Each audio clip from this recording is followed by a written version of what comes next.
오늘 보실 말씀은 사도행전 2장 1절에서 21절 말씀입니다.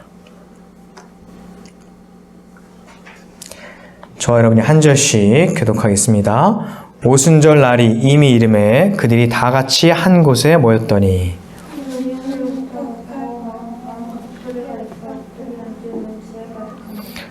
마치 불의 혀처럼 갈라지는 것들이 그들에게 보여 각 사람 위에 하나씩 임하여 있더니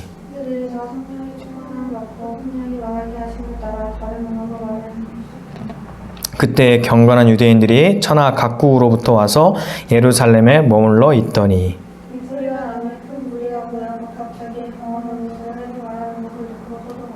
다 놀라 신기하게 여겨 이르되 보라 이 말하는 사람이 다 갈릴리 사람이 아니냐?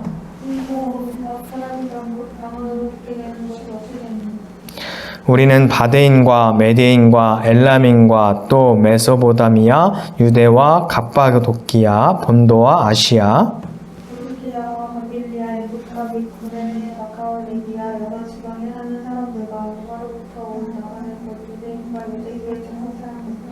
그레데인과 아라비아인들이라 우리가 다 우리의 각 언어로 하나님의 큰 일을 말함을 듣는도다 하고 또 어떤 이들은 조롱하여 이르되 그들이 세술에 취하였다 하더라.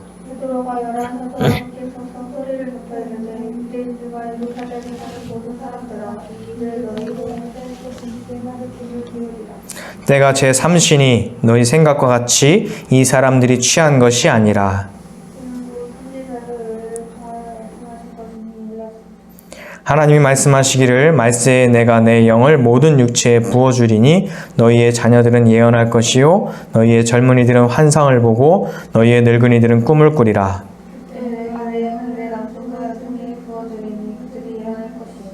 또 내가 위로 하늘에서는 기사를 아래로 땅에서는 징조를 베풀리니 곧 피와 불과 연기로다.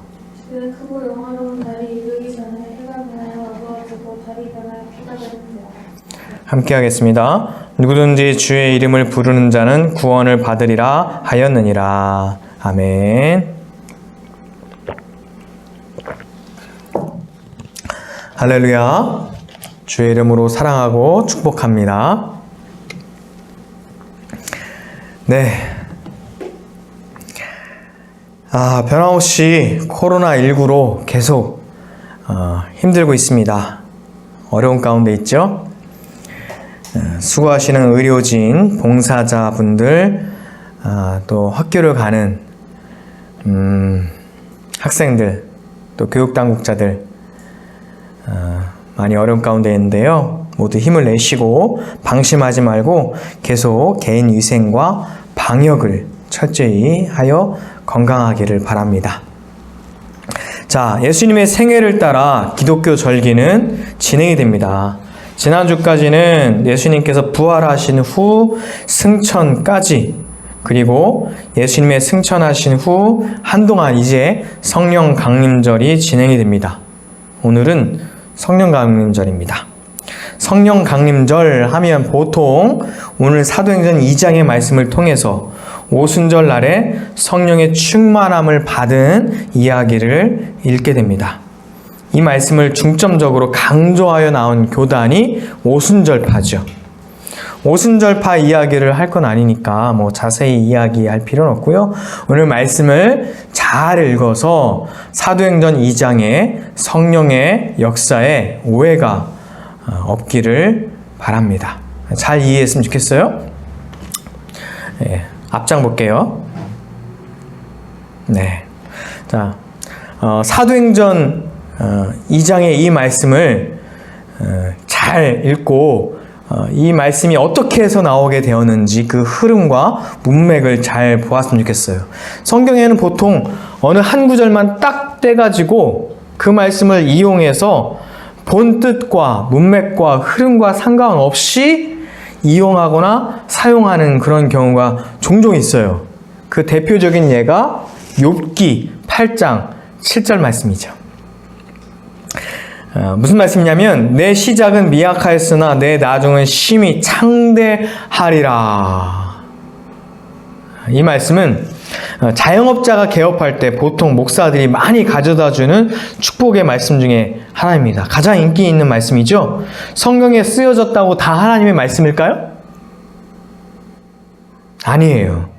이 말은 욥기에 쓰여져 있지만 욥의 말도 아니고 하나님의 말씀은 더더욱 아닙니다.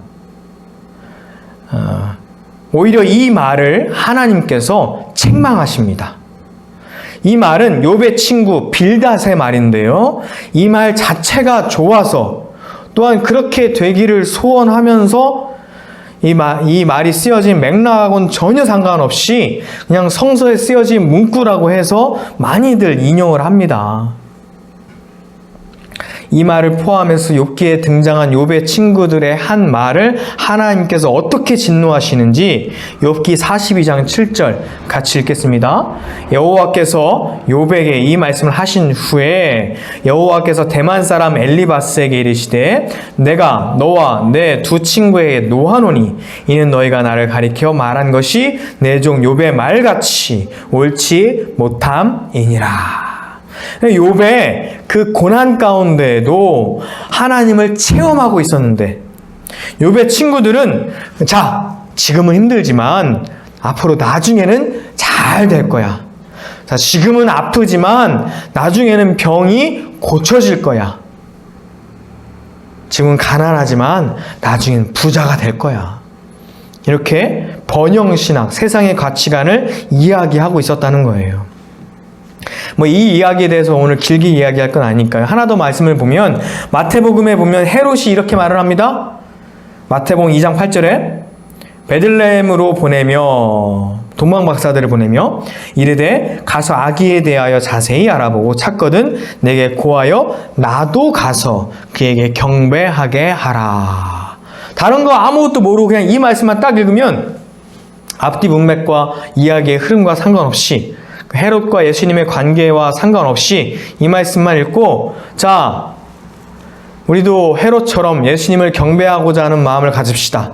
헤롯 얼마나 예수님을 경배하고자 하는 마음이 좋습니까? 이렇게 얘기하면 얼마나 황당해요. 조금만 더 읽어보면 마태복음 2장 13절에 그 일이 떠난 후에 주의 사자가 요셉에게 현몽하여 이르되 헤롯이 아기를 찾아 죽이려 하니 일어나 아기와 그의 어머니를 데리고 애굽으로 피하여 내가 내게 이르기까지 거기 있으라 하시니라 라고 말씀합니다. 헤롯은 자기의 왕위를 뺏길까 봐 아기 예수님을 죽이려 했던 자예요. 그러니까 이야기의 흐름과 문맥에 상관없이 그 말만 딱 따다 써서 잘못 인용하는 경우가 우리 목회자들도 그렇고 일반 성도들도 종종 있습니다. 오늘 사도행전 2장이 어떻게 해서 성령이 오게 되시고 어떤 맥락으로 주어지는가, 사도행전 1장 4절에 같이 읽겠습니다. 사도와 함께 모이사 그들에게 분부하여 이르시되 예루살렘을 떠나지 말고 내게서 들은 바 아버지께서 약속하신 것을 기다리라 라고 말씀하고 있어요. 어떻게 성령을 받았다고요? 아버지께서 약속하신 것을 하나님께서 성취하신 거예요. 그 약속하신 것이 무엇입니까?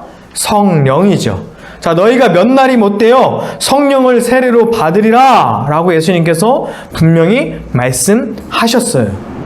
성령 세례, 성령의 임하심은 하나님의 약속이에요.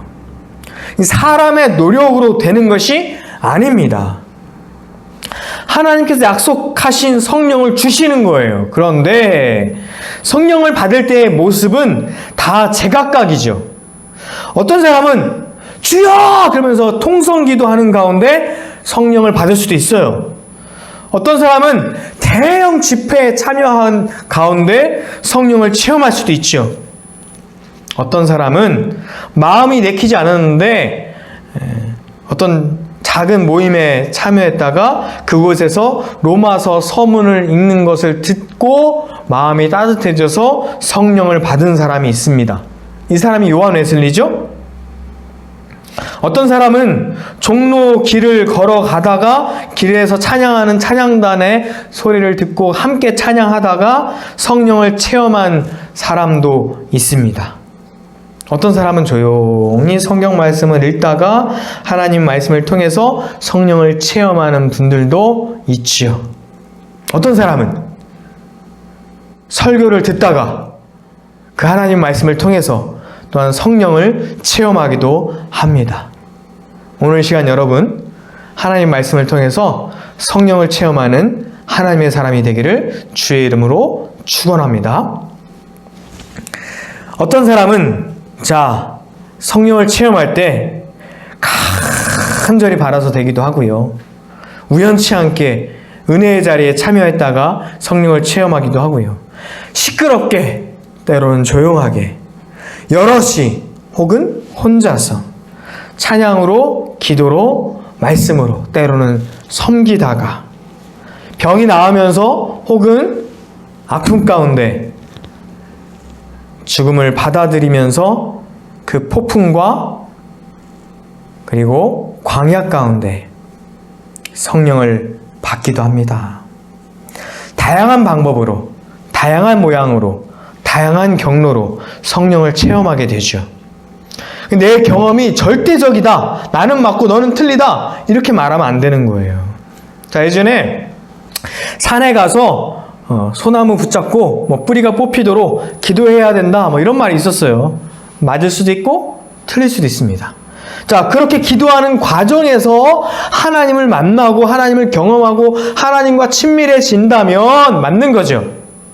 그런데 반대로 그렇게 기도해서 능력을 받을 수도 있어요. 어떤 역사가 일어날 수 있어요. 그런데 그 역사가 일어나고 능력을 행한 후에 자아가 충만하고 내가 이렇게 열심히 기도해가지고 그래서 이런 일이 일어났다, 하나님의 영광은 온데간데 없고 내가 이렇게 열심히 해가지고 그렇게 나만 드러난다면, 내 공로가 된다면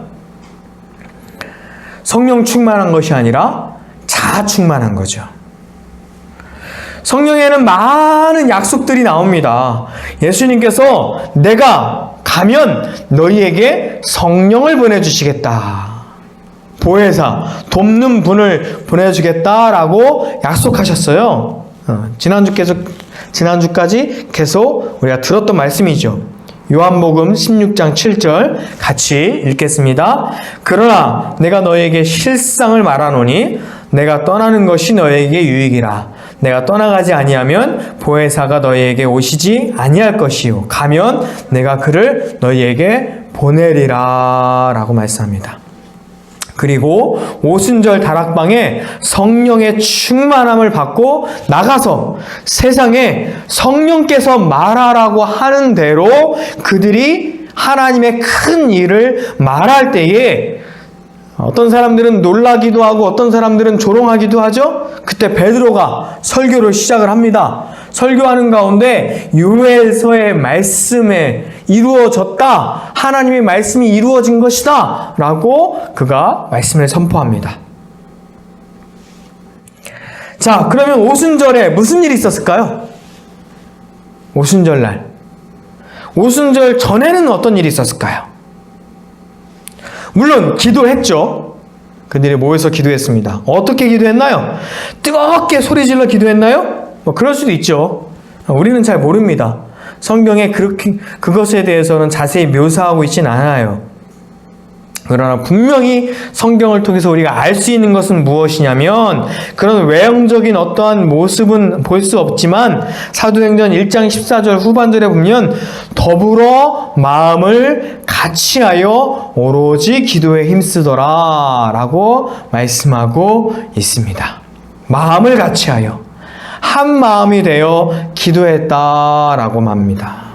이것이 성령이 임하기 전에 제자들의 상태였습니다.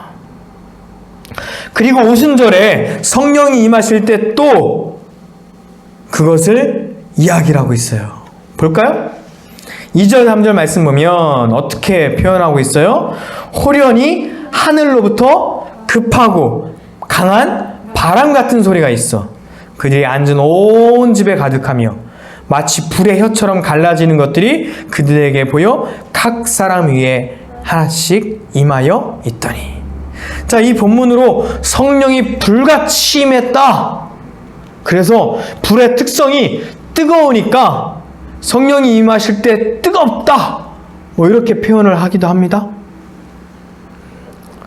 그렇게 잘못 이해하는 경우도 있어요. 불의 특성이 여러 가지가 있죠. 뜨겁기도 하고, 깜깜할 때 불 피우면 또 따뜻하기도 하고, 모양이 막 그렇게 하기도 하고, 불은 번지기도 하고, 불은 다 태워 없애기도 하고, 불의 특성이 여러 가지가 있어요. 그런데 그 불의 특성과 그 불을 묘사할 때 끌어다가 쓰는 그 특징을 묘사할 때, 비유할 때마다 그때그때 달라요. 어떨 때는 불의 뜨거움을 이야기하기도 하고, 어떨 때는 불의 확장성에 대해서 이야기도 하고, 어떨 때는 불의 모양에 대해서도 얘기하는 거죠. 오늘 말씀은 불의 뜨거움에 대해서 이야기하는 게 아니에요. 로마서 서문을 읽을 때 웨슬리가 나는 가슴이 이상하게 따뜻한 것을 느꼈다. I felt my heart strangely warmed 라고 분명히 그가 이야기하고 기록했거든요. 이게 무슨 말이에요? 이상하게 가슴이 따뜻해지는 것을 느꼈다라는 거예요. 따뜻해지는 것. 근데 왠지 따뜻하다라고 하면 좀 약하니까 웨슬리가 로마서 서문을 읽을 때 마음이 뜨거워졌습니다 라고 많은 목사님들이 그 부분을 막 강조해가지고 뜨겁다라고 표현을 했는데요. 실제로 웨슬리는 warmed, 따뜻해졌다라고 하는 그런 표현을 썼어요. 사도행전 2장 2절과 3절에 성령이 임하실 때 설명도 마찬가지예요. 이게 인간의 말로, 언어로, 특히 글로 표현을 하려니까 한계가 있는 거예요. 글은 또 말보다 더 한계가 있을 수도 있거든요. 이걸 어떻게 표현하지? 그들은 체험을 했으니까 알 수 있는데 이걸 제 3자에게 또 다른 사람에게 또 설명을 하니까 이 말로 표현하니까 참 한계가 많거든요. 비유로 설명하는데 먼저는 바람같이 표현합니다. 성령을 바람으로 표현한 또 다른 성경 본문이 있는데 요한복음 3장 8절이죠. 같이 읽겠습니다. 바람이 임의로 불매 내가 그 소리를 들어도 어디서 와서 어디로 가는지 알지 못하나니 성령으로 난 사람도 다 그러하니라. 바람 볼 수 있어요? 없죠. 만질 수 있어요? 없죠.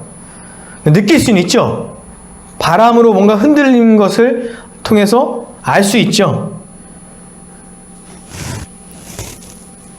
그리고 바람을 우리가 볼 수도 없고 만질 수는 없지만 느낄 수 있고 그러므로 존재를 알 수 있듯이 그리고 온 집에 공기가 가득하잖아요. 그런 특성을 이야기하는 거예요. 3절에 또 불의 혀처럼 갈라지는 것이란 표현이 있어요. 자, 불의 이런 모양에 대해서 불의 혀처럼이라는 건 불의 모양이 이런 모양이에요. 보여주세요. 불이 이런 모양인데 어떤 특징이냐면 불이 붙어있는 그 근본은 하나죠. 같은 장작에 붙어 있어요. 그런데 타 올라가면서 불의 끝이 이쪽으로도 이렇게 불의 혀처럼 막 이렇게 갈라져 있다는 거예요. 그러니까 근본은 하나인데 각각 다른 곳으로 불의 끝이 간다는 거죠. 성령은 한 분이신데 각각 사람들에게 성령이 임한다라고 하는 것을 표현하고 있습니다. 지난주에 읽었던 말씀 요한복음 17장 11절 같이 읽겠습니다. 나는 세상에 더 있지 아니하오나 그들은 세상에 있사옵고 나는 아버지께로 가옵나니 거룩하신 아버지여 내게 주신 아버지의 이름으로 그들을 보존하사 우리와 같이 그들도 하나가 되게 하옵소서. 자, 우리와 같이 성부, 성자, 성령 하나님과 같이 우리도 사람들도 제자들도 하나가 되는 역사. 그 비결은 4절 말씀에 그들이 다 성령 충만함을 받고 라고 하는 말씀이 나와요. 어떻게요? 성령의 말하게 하심을 따라. 자, 우리가 하고 싶은 말이 있습니다. 내가 가고 싶은 곳이 있어요. 내가 느끼고 싶은 것이 있어요. 내가 하고 싶은 것이 있어요. 그런데 내가 하고 싶은 것이 아니라 성령께서 하시고 싶은 일. 내가 하고 싶은 말이 아니라 성령께서 말하게 하는 대로. 나는 앉고 나는 눕고 나는 자고 싶지만 성령께서 일어나게 하시고 성령께서 복음을 말하게 하시면 그렇게 순종하면 그게 성령 충만한 거죠. 성령 충만하다는 뜻은 성령 외에는 없다는 거예요. 나는 없고 오직 성령만 내 안에 가득하다는 거죠. 내 의지 없고 성령의 의지만, 내 감정은 없고 오직 성령의 감정만, 내 뜻은 없고 오직 성령의 뜻만 가득한 것이 성령 충만한 겁니다. 난 막 화가 나요. 이거 보면 어떤 사람은 막 화가 나. 참을 수가 없어. 성령이 충만한 사람은 사랑하고 용서하고 그러는 거죠. 아까워. 누군가에게 나눠주는 게, 그냥 헌금하는 게 아까워요. 내가 아이스크림 사 먹고 싶고 내가 맛있는 거 사 먹고 싶어요. 성령이 충만하면 헌금하고 싶고 나누고 싶고 그렇게 되는 거죠. 요나같이 내가 가고 싶은 곳으로 가는 사람이 있는가 하면 하나님의 강권적인 이끌림으로 성령 충만한 사람이 있습니다. 가서 말하라! 라고 하는 대로 하나님의 말씀을, 하나님의 복음을 전파하는 거죠. 모두 성령 충만하여 한마음이 되어 성령의 역사가 일어나는 저와 여러분 되기를 다 바랍니다. 우리 모두에게는 각자의 마음이 있어요. 나도 내 마음이 있고 너도 네 마음이 있고 각자 다 꿈꾸는 것이 있고 각자 다 뜻하는 바가 다 다릅니다. 각자 먹고 싶은 것이 다 달라요. 각자 하고 싶은 말이 다 있어요. 다 하고 싶은 대로, 다 말하고 싶은 대로, 다 먹고 싶은 대로 다 말하면, 다 하면 어떻게 하나가 될 수 있겠습니까?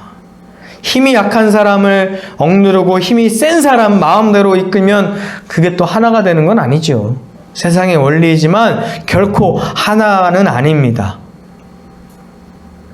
오직 성령의 역사로 하나님의 뜻으로 하나가 되는 것이 하나님의 나라가 이루어지는 것이며 또한 진정한 성령 충만함의 역사입니다. 자, 사람의 언어가 다르죠? 그래서 뭐라고 표현합니까? 언어의 장벽이라고 하는 표현을 씁니다. 한국 사람하고 영국 사람하고 중국 사람하고 일본 사람하고 서로 자기 나라 말을 하면 말이 안 통하잖아요. 그러니까 뜻이 통하지 않잖아요. 그들 사이에는 언어의 장벽이라고 하는 가로막힌 것이 있다는 거예요. 그뿐입니까? 한국말, 같은 한국말을 해도 말이 안 통하는 사람들 있죠. 사투리가 심할 수도 있고, 같은 한국말을 해도 같은 공간에 있어도 또 남자와 여자가 또한 잘 통하지 않는 경우가 참 많죠. 또 젊은 사람과 나이 든 사람, 세대가 소통이 또한 어렵기도 합니다. 또 사장님과 종업원 잘 소통이 되지 않을 수도 있어요. 이 시대는 소통의 리더십이 필요하다고 그러죠? 하지만 소통하는 것은 참 어렵습니다. 4절부터 보면 제자들이 다른 언어로 말하기 시작하고 경건한 천하 각국 사람들이 자기의 방언을 하는 것을 듣고 소동하고 놀라고 신기해하는 것을 보게 됩니다. 자, 제자들이 어학원을 다닌 적이 있어요? 한 번도 없습니다. 그런데 그들이 외국어를 말하기 시작을 해요. 참 놀라운 일이죠. 성령의 역사를 통해서 외국어를 말하는 거 참 놀라운 일이지만 사실 이때 이후에는 이런 역사가 거의 없습니다. 제가 모르는 곳에서 있을 수도 있지만 중요한 것은요, 신앙인들 가운데 그래서 나도 영어 방언했으면 좋겠다, 나도 중국어 방언했으면 좋겠다, 그러면 외국어 공부 안 하고 그냥 외국어 할 수 있을 텐데 뭐 이렇게 얘기해요. 그러려고 영어 방언 외국어 방언 주는 게 아니거든요. 다시 말하지만 제자들이 외국어 방언, 각기 다른 나라 말을 한 그것 자체가 중요한 것이 아니라 그걸 통해서 그들이 다 하나님의 큰 일을 말하기 시작했다는 거예요. 성령의 말하게 하심을 따라. 내가 하고 싶어서 한 것이 아니라 성령의 말하게 하심을 따라 그들이 하나님의 놀라운 구원의 역사를 각 사람들에게 언어의 장벽을 넘어서 말하기 시작을 했다는 거죠. 말이 안 통해서, 그 뜻을 몰라서, 마음이 통하지 않아서 우리들 가운데 장벽이 있어서 주의 복음을 전하지 못했던 그들에게 장벽을 허물고 그들과 소통의 길을 열어준 분이 바로 성령이시라는 겁니다. 하나님의 큰 일, 복음으로 하나 되는 역사, 이것이 진정한 성령의 역사인 거죠. 지금도 우리나라 사람들 가운데, 또 같은 지역에 사는 사람들 가운데 뭔가 우리 다 장벽이 있어요. 상처가 장벽일 수도 있고요, 불신이 장벽일 수도 있고요, 교회를 바라보는 안 좋은 시선이 또한 장벽일 수도 있죠. 여러 가지 장벽이 우리들 가운데 있습니다. 성령의 역사로 말미암아 그런 장벽들이 다 허물어지기를 바랍니다. 물론 그들 가운데 그 제자들의 그런 모습을 보고 세술에 취했다라고 조롱하는 사람들도 있었어요. 겉으로 드러난 모습을 보면 그렇게 보일 수도 있죠. 이 시간에 제3시라고 그랬어요. 제3시는 몇 시냐면 우리나라 시간으로 아침 9시예요. 또 그 당시에 오순절이니까 오순절에 아침 10시까지 금식하는 풍습이 있었습니다. 그러니까 술이 아니라 음식 자체를 그들이 먹지 않는 시간이었기 때문에 술에 취한 것은 말이 안 된다라고 베드로가 이야기를 하고 있어요.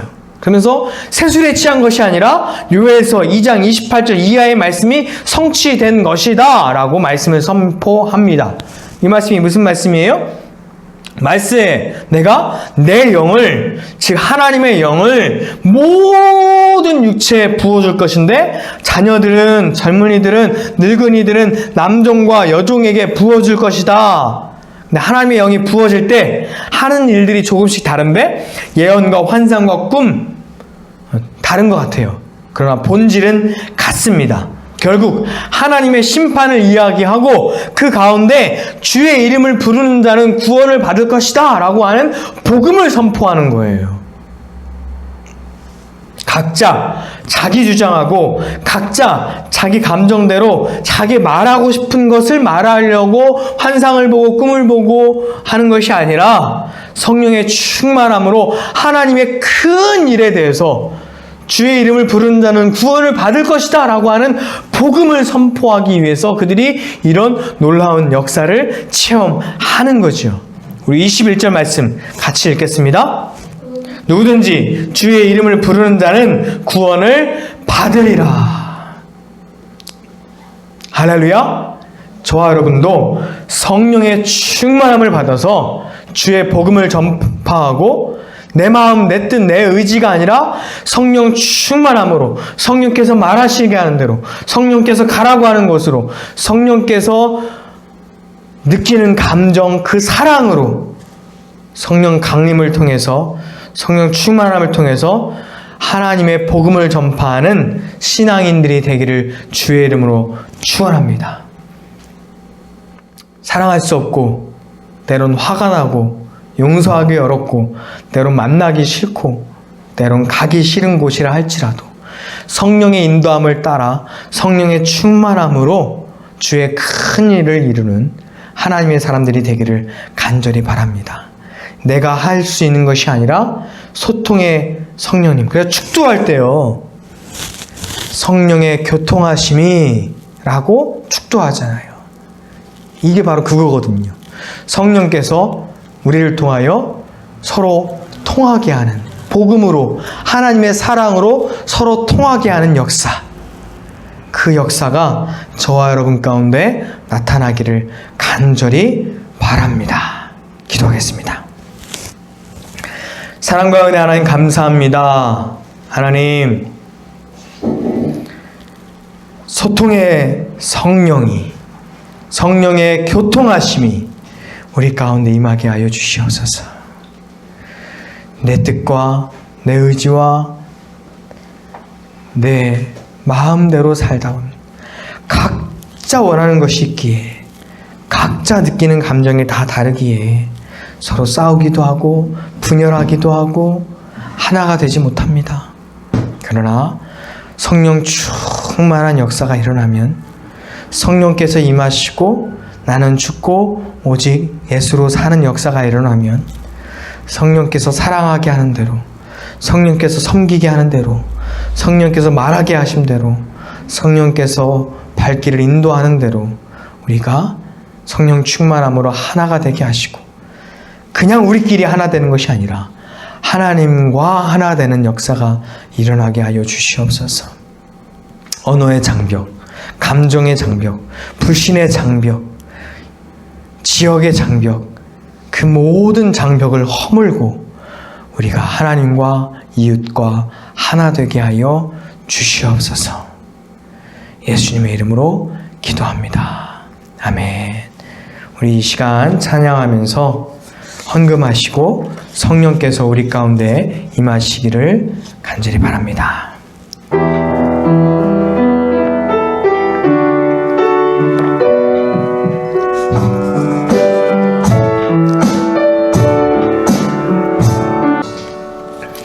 사랑과 은혜 하나님 감사합니다. 이 시간 성령께서 우리 가운데 임하시는 줄로 믿습니다. 성령께서 우리 마음 가운데 임하시는 줄로 믿습니다. 하나님, 오늘 드려진 예물을 주님께서 기쁘게 받아 주시옵소서. 내 마음대로 드린 것이 아니라 성령의 이끌림으로 주님께 예물을 드리는 자가 되게 하여 주시옵소서. 하나님, 진리교회를 기억하고 진리교회를 위하여, 또한 진리교회를 통하여 전해질 복음을 위하여 먼 곳에서 헌금을 드린 하나님의 사람들이 있습니다. 그들을 기억하여 주시고 그들의 손을 붙잡아 주시며 그들의 기도 제목이 주 안에서 이루어지게 하여 주시옵소서. 하나님, 그들의 삶 가운데 성령 충만한 역사가, 또한 성령으로 말미암아 하나님의 나라가 이루어지게 하여 주시옵소서. 이 헌금이 쓰여지는 곳마다 또한 주의 복음이 전파되고 주의 놀라운 역사가 일어나게 하여 주시옵소서. 이제는 우리 주 예수 그리스도의 은혜와 하나님의 크신 사랑과 성령의 교통하심과 하나 되게 하심이 이제부터 영원토록 함께 하시기를 간절히 축원하옵나이다. 아멘.